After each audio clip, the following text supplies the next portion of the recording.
Diyos ko po, ito na naman, si Senator Robin Padilla. Ito sabi nyo, hindi porket prosecution kayo, dapat for conviction. No, dapat ang ginagawa ay justice. Ganon din ang defense. Dapat hindi puro pagtatanggol sa inyong kliyente.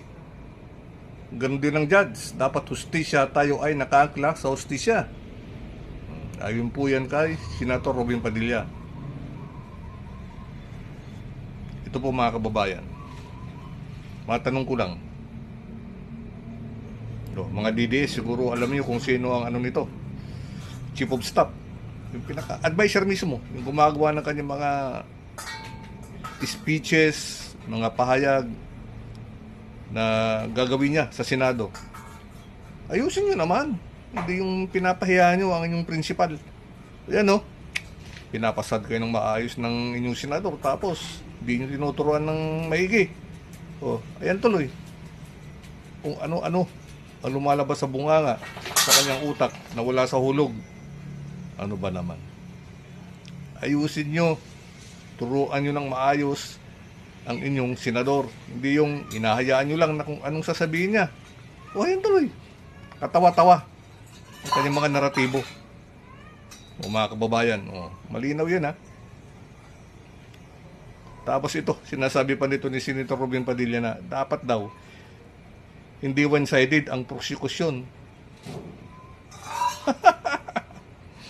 Alam niyo po, nagsasabi lang ng mga ganyang naratibo ay yung mga taong kulang sa aral, hindi alam ang kalakaran ng batas, hindi alam ang sistema, o sabihin nating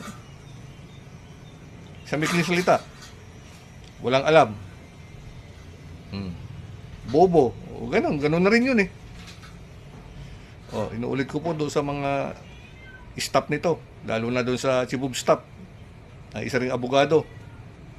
Ayusin nyo naman, huwag nyo naman pinapahiya ang inyong senator principal na nagpapasahod sa inyo. Bago pumunta ng Senado yan, dapat alam nyo na kung anong mga bibitawan niya mga pananalita. Diyan naman kayo sa likod niya. Pag sa Senado yan, dapat inaabot nyo na kaagad.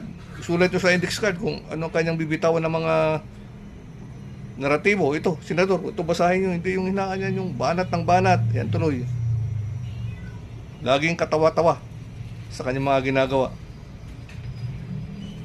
Siguro, ito yung papel nga talaga, yung magpayaso sa Senado. Pero, shout out po sa mga bumoto dito kay Senator Padilla. O siguro naman, nagsisisi na kayo. Baka sa taong 2028, iboto nyo na naman to. Huwag naman. Isaayos po ninyo ang inyong mga boto, hindi yung binuto nyo, walang alam sa batas, umaasa lang sa mga spoon feeding. Pero itong mga nagtuturo sa kanya, ito kanyang mga staff, isa rin na mga pasaway. Alinaw yan,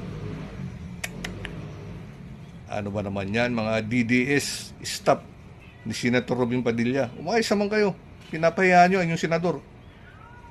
Mga kababayan, patuloy po tayong tumutok sa impeachment trial ni VP Sara Duterte sa Senado. Abangan po natin ang mga susunod na kabanata kung hanggang saan makakarating ito. Para sa bayan, wala pong bibitiw. Tuloy lang ang laban.